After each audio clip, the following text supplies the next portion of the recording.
Ladies and gentlemen, welcome to our expert panel discussion, Unlocking Fleet Electrification Opportunities Across Europe. Together with North America, Europe is the world's most mature fleet region, although the variety of countries across the continent also implies variations in maturity. Today, European fleet managers are looking to combine cost efficiency with CO2 reduction, fleet electrification, and where possible, new and smart mobility solutions. To know if all that is possible, we have invited three experts. Ladies and gentlemen, may I invite David Weeks. He is from Mondelez International. David, hello, good afternoon. Good afternoon, Stephen. How are you? I'm doing fine. I hope you as well. The second expert is Gavin. Gavin Eagle is Managing Director of LeasePlan International. Gavin, welcome. Good afternoon, Stephen, and good afternoon to everyone listening today. And our third expert is Helder COSTA. He is the CEO at Orbcom. Helder, also to you, welcome in this panel. Good afternoon, Stephen. Good afternoon to everyone. Gentlemen, I would like to start with a simple question round. Can you briefly explain your business, your company, and how important you are in Europe? I would like to start with David of Mondelez. Yep. So Mondelez is one of the world's biggest snacking companies. We've got hundreds of famous brands. You'll have heard of Oreo, Cadbury, Toblerone, Milka, I hope. So we are in the top position in our categories across most European markets, and we operate, a big manufacturing, sales, marketing business across our region. How many vehicles do you manage in Europe? It's around 5,000 vehicles in Europe. Okay, perfect. Helder, also the same question to you. Can you tell us a little bit more about Orbcom?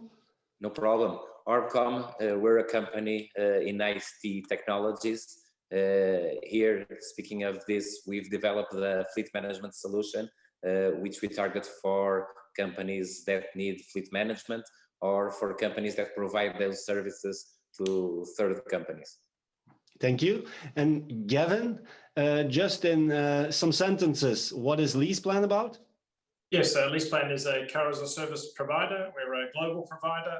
Currently, our geographic coverage is 32 countries, and we manage around 1.9 million vehicles. Okay.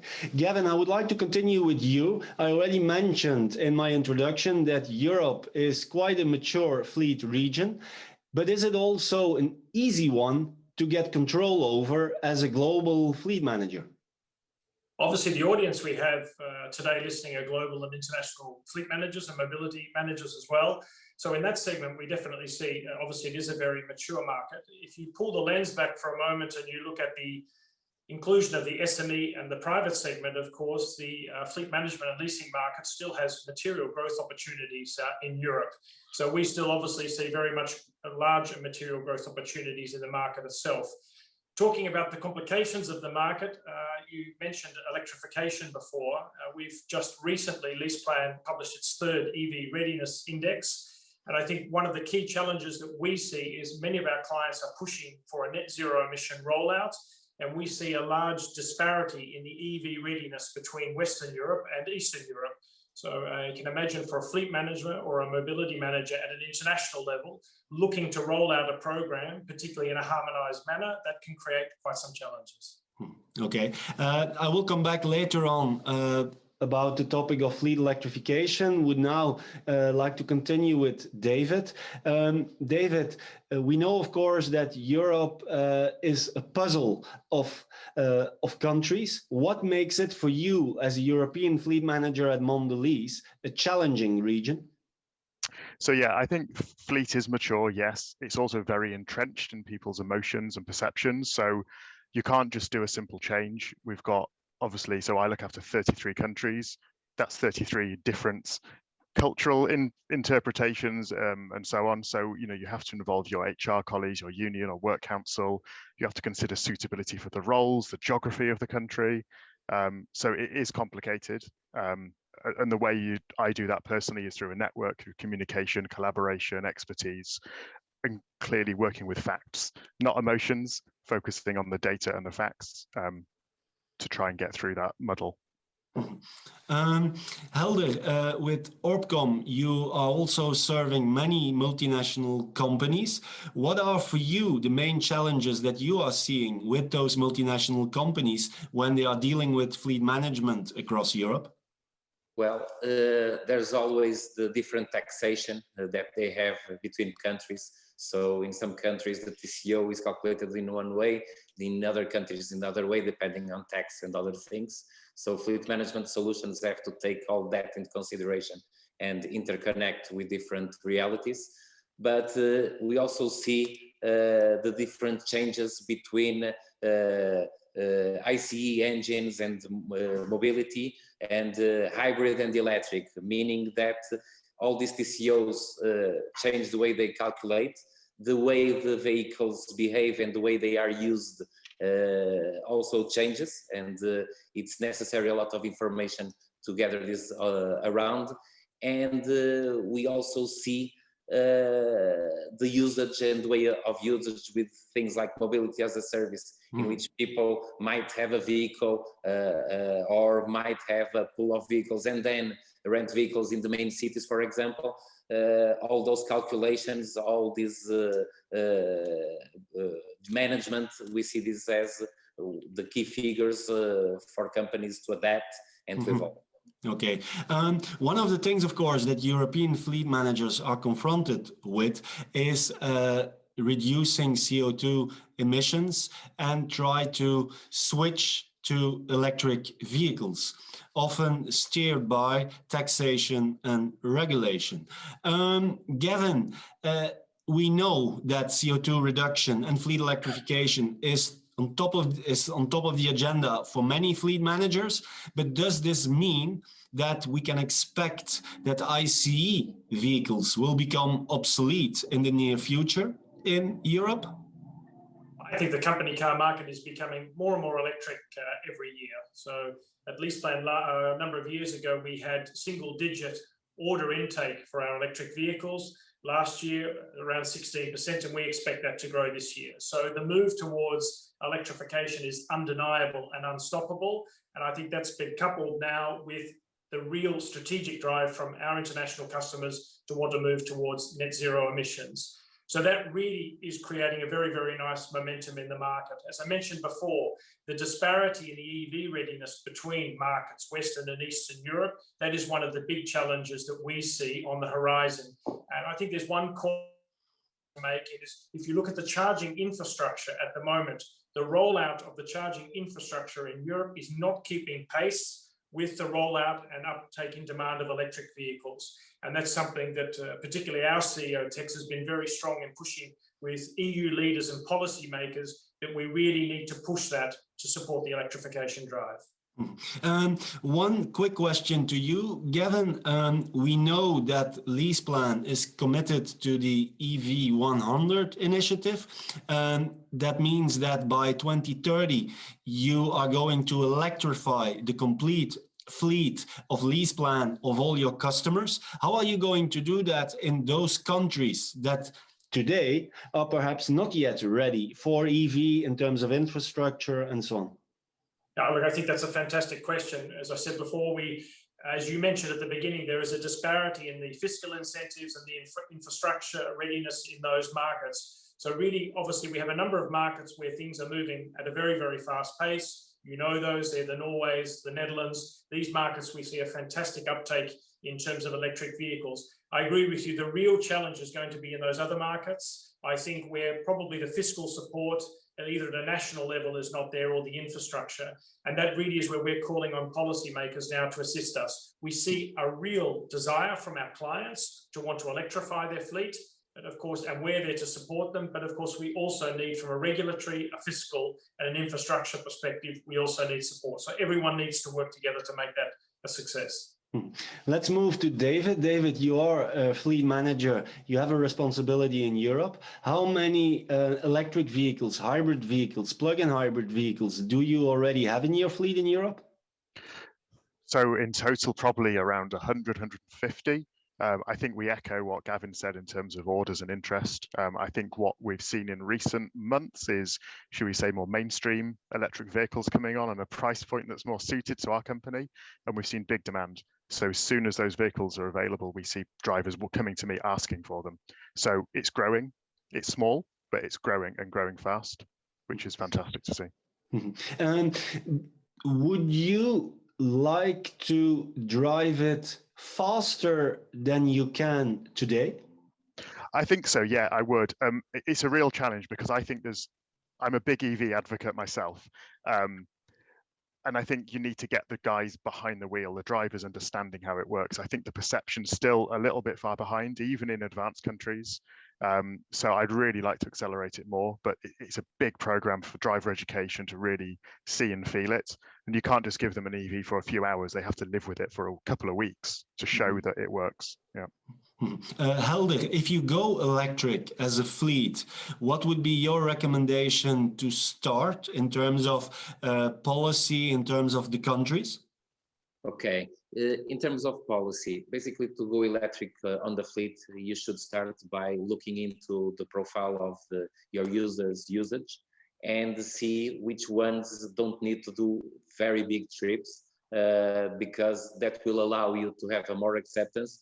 That will allow you to have users being able to charge at home and use the car on a daily basis without the need of taking time to charge in public charging. But honestly, after that, you can try to look for hybrid model cars to push for longer trips. Basically, the more longer you go, the more hybrid you go. It's a way of cost saving in time. It's a way of cost saving also in expenses of diesel, petrol, etc.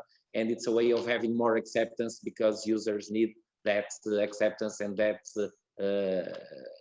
profitability to make it go. Okay. Gavin, in terms of countries, you already mentioned that there is some kind of diversity in the EV readiness of those countries. We know, of course, that countries like Norway, the Netherlands, that they are really at the forefront of fleet electrification. For the other countries, are there also countries where you say, well, probably that is not yet a country where you can start with EV in Europe? Well, in the EV Readiness Index that we published earlier this year, you could see the ranking of all of the countries. So what we look at is a number of component parts to calculate that readiness. And what you do tend to see is a prominence of the East European countries at the bottom of the table. That's focused around not many fiscal incentives that are in place at this stage, quite poor infrastructure. So there's some of the factors that really impact what we believe is the necessary ingredients to be ready for EV adoption in a market. So I welcome anyone to have a look at it. It's available on our website, but it really does give a clear overview of why we believe each of those countries. But if you were to ask me at a high level, Western Europe, far more ready probably than Eastern Europe at this stage. Okay. David, what is for you the main challenge in going to EVs? Is it really the offer, the supply? Is it the behavioral change that is needed with your employees? Is it something else? I think if you asked me 1 year ago, it was cost. That isn't the issue anymore. And even in some of the countries that, should we say, and we do use the LeasePlan readiness index, it's really useful, that are not ready, the costing works. The issue I find is the usage occasions and the charging infrastructure. So I think echoing what Gavin has said is, even if the total cost works, if you can't charge the car beyond your home, it doesn't work for the driver. So it really is mapping those usage cases. And I think in those countries, we see the only drivers who would take EV are the early adopters in our industry, at least, or the people we've seen who are in cash allowance, who actually say, oh, no benefit tax, for example, and want to move back to a car. It's really difficult to move the, should we say, the tool cars. And I think that is the ultimate, is how do you get the people understanding that 500-kilometer trips are possible? And that is a challenge, because when we've demoed it, it doesn't work. Chargers are down, too many cards needed. There isn't a charger where their customer is. So there's lots of things, but my personal view is it's around charging and integration of that charging at the moment. Yeah. Okay. Helder, how will connectivity play a role in fleet electrification, you think? Well, connectivity is very important. For example, nowadays, there's a problem across Europe that there's several suppliers, for example, for charging, and the interconnectivity of all of them is something necessary, because you want to go from one place to the other, passing through borders and through countries, and you want to charge without having a problem or without wondering if you will be able to do so or not. There's different players around. They're interconnecting each day more and more, but I think there's still a way to go. On interconnectivity, there's also other things that I think will be important. We've seen cars each time more and more, all the car suppliers doing updates on the air, giving a lot of information, giving me information, for example, on maintenance of the cars, on sensors they have. So all this interconnectivity with this existing solutions will lead to cost reduction, in which you basically can say whatever will happen, you can predict, you can basically take measures before they happen. Mm-hmm. Interconnectivity and telematics is something that will keep pushing and will keep getting more and more important. Okay. Gavin, Europe is also known as a benefit car market. Will working from home have an impact on the company car as a concept, the contracts that are in place, and the developments of new mobility solutions, you think? Well, Stephen, you're looking into my house at the moment, so that's evidence of the change in the way that we work, of course. And I think that no one really clearly knows exactly what the future of work will be, but it will definitely change. The office setup, our relationship with the office, and of course the mobility that's connected to that. What we see at the moment is the demand for company cars continues to increase. That's what we definitely see. But the key point that we are noting more and more, and that was late last year and into this year, is our customers are asking us now to integrate flexibility into our product offering. And that's totally understandable, given the fact that at a personal level for all of us and at a business level, there is so much uncertainty. And I think everyone just wants that ability and that flexibility there, so they can plan their mobility with greater alliance to what their need is and the demand is. David, what is your opinion about flexibility and new mobility? What kind of flexibility and mobility would you like to add to the company car? Yeah, I really do see the benefit personally. I think I have a bit of a challenge internally around seeing it. You know, you said Europe is a benefit car market. The car's king. Trying to persuade someone that they want to release their car to do something different is a bit of a journey. I see it being an opportunity where we're based in major cities, which isn't all of our head office locations, but where we're in a big city, where we have people doing low mileage who actually have no real need for a car beyond driving to a certain one location and back. It's a huge benefit, I think. So from point to point, it's fantastic. What that needs to be is, and we're starting to see it fully integrated, you know, and the driver's in full control, so they can guarantee X and Y and Z are all in a line and it will work. So I think when that happens, it's great. I have the vision of the day I can click a button and a car arrives at my front door and that will take me to my destinations. Great. Personally, I've given up my car. I don't have a car at the moment because I don't drive anywhere, but I still need a car 1-2 days a week. So I think that's kind of the more and more cases, like Gavin said, we're at home.